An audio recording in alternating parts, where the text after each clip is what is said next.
Kembali di Line Talk, kita sudah sampai di segmen terakhir, Pak Menteri, terkait dengan tadi yang sudah disampaikan oleh Mas Indra, pengawasan ini penting sekali gitu ya, supaya memang dananya tidak disalahgunakan. Nah, pola pengawasan yang lebih efektif supaya ya digunakannya dananya untuk betul-betul untuk keperluan sekolah gitu. Seperti apa, Pak?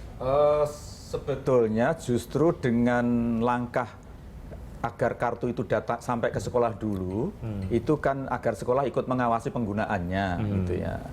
Penggunaannya, dan beberapa daerah sudah saya temukan partisipasi dari pemerintah kabupaten, kota itu juga ikut sekaligus dengan paket.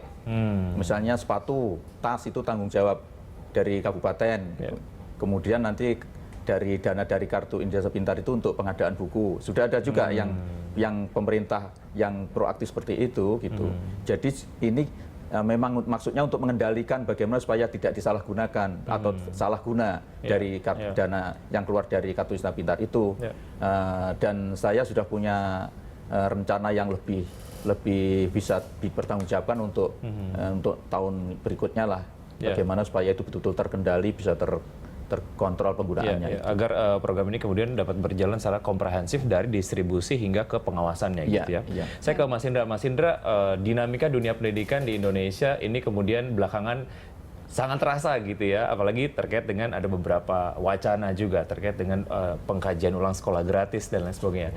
Kita fokus ke pengkajian sekolah gratis ini, mungkin juga Pak Menteri bisa ikut bicara juga. Sejauh mana ini akhirnya khawatirnya adalah masyarakat sekolah gratis saja, banyak rakyat miskin ataupun anak miskin yang tidak sekolah, apalagi program sekolah gratis ini dikaji ulang gitu. Salah atau tidak jika memang ada kekhawatiran seperti itu? Saya malah melihatnya lebih luas lagi, ya kan? Kemarin juga pada saat Pak Jokowi menyampaikan pidato kenegaraan tentang nota keuangan di Berita Satu, saya juga mengomentari. Sekolah gratis ini tujuannya baik dan sangat mulia sekali. Tetapi sekarang sudah berimbas terhadap kualitas pendidikan di Indonesia adalah salah satu yang terburuk seluruh dunia. Gitu. Dan juga Bank Dunia juga sudah melakukan kajian, ternyata program-program yang dilakukan oleh pemerintah dengan mendorong sekolah gratis ini ternyata tidak efektif. Nah, itulah saatnya untuk meninjau kembali, mengevaluasi kembali. Sesuatu hal yang tujuannya mulia, ternyata pelaksanaannya terjadi yang tidak sesuai dengan diharapkan, kan gitu. Artinya dari sisi mutu itu lebih tinggi dulu zaman sekolah itu belum gratis. Tetapi memang tidak semua anak memiliki akses. Ya kan? Kalau sekarang akses dibuka lebar untuk siapapun bisa bersekolah, bahkan sudah ditambah dengan kartu Indonesia Pintar sekarang, itu kan aksesnya luar biasa. Tapi harus mulai dipikirkan lagi bagaimana mutu pendidikan kita meningkat. Kita bicara di tingkat internasional, bagaimana kan banyak survei-survei seperti PISA, TIMSS, World Education Forum dan lain sebagainya, kita tuh di posisi yang bawah. Nah, ini kan teman-teman di DPR sedang membahas undang-undang Sisdiknas yang baru, ya kan? Dalam konsep juga malah wajib belajar 12 tahun kan, yang 2003 kan masih 9 tahun, ya kan? Nah, ini harapan saya untuk kita bersama-sama mulai memikirkan juga tidak hanya aksesnya saja terbuka, tapi mutunya juga baik kan begitu. Mutunya juga tinggi, artinya supaya kita jangan sampai kita megang ijazah. Tetapi kita nggak bisa bekerja karena begitu diadu dengan anak lulusan negara lain. Kalah ya kan kualitasnya. Tapi Mas Indra, bukankah idealnya adalah sekolahnya gratis, mutunya juga baik? Bukan artinya akhirnya sekolah tidak malah menurunkan mutunya. Iya, untuk menaikkan mutu sekolah malah jadinya nggak gratis gitu.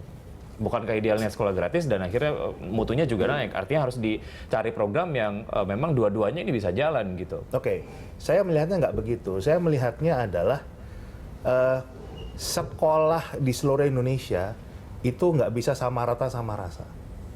Kita harus tetap punya sekolah-sekolah unggulan.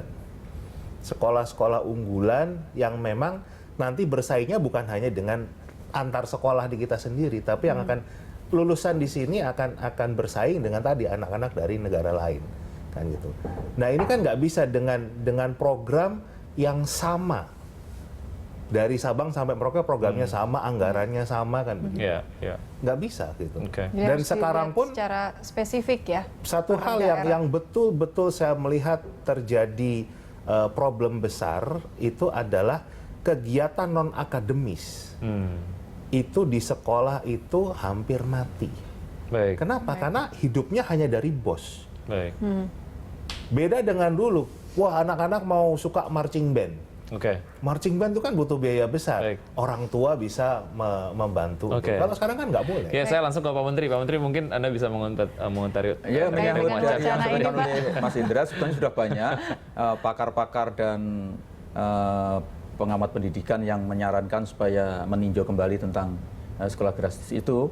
Dan dari pihak kementerian juga sedang mempertimbangkan kemungkinan merevitalisasi fungsi komite sekolah. Ya. Komite sekolah ini akan kita fungsikan sebagai komite gotong royong sekolah yang salah satu tugasnya adalah termasuk bagaimana menghimpun dana yang bersumber dari sukarela dari masyarakat, sehingga itu yang digunakan untuk meningkatkan kualitas sekolah, sehingga nanti sekolah itu punya otonomi lah, punya otonomi, tidak harus seragam. Mereka biar berkompetisi satu sama lain untuk meningkatkan kemampuannya, antara lain dengan cara menghimpun dana sukarela dari sumber dari masyarakat. Artinya diharapkan juga partisipasi dari masyarakat untuk Betul, pendidikan dari ya, partisipasi Pak Menteri. masyarakat. Dan saya yakin itu akan sangat bagus, jiwa gotong royong justru akan tumbuh di masyarakat, dan itu juga mengikuti sesuai dengan undang-undang sistem pendidikan, di mana tanggung jawab pendidikan itu tidak hanya pemerintah, tapi juga masyarakat dan juga orang tua. Kemudian juga dengan begitu nanti saya rasa apa yang disampaikan oleh Pak Indra tadi akan tumbuh itu inisiatif, biar mereka lah dia yang cari-cari dana itu sendiri, biar dia yang ngontrol sendiri penggunaannya. Kepala sekolah juga harus dikontrol oleh komite gotong royong sekolah Jadi Bapak ini. menyebutkan kepala sekolah menjadi manajernya ya Pak ya? Iya, kepala sekolah ada sebagai manajer, bukan sekedar guru. Nah, itu nanti saya rasa cocok lah itu apa yang disampaikan oleh Pak Indra. Semoga tadi. memang program-program yang dijalankan di Kemendikbud di bawah Pak Muhadjir ini kemudian dapat memberikan satu perubahan yang signifikan terhadap pendidikan di dunia Indonesia pendidikan. secara kualitas gitu ya. Pak Muhadjir, terima kasih sudah hadir. Pak Menteri Mas dan juga Indra, Mas terima Indra. kasih sudah hadir di Terima kasih. Landstalk. Ya, Pemirsa, demikianlah Landstalk hari ini. Anda bisa mengirimkan informasi dan saran kepada kami lewat email di news@berita1.tv.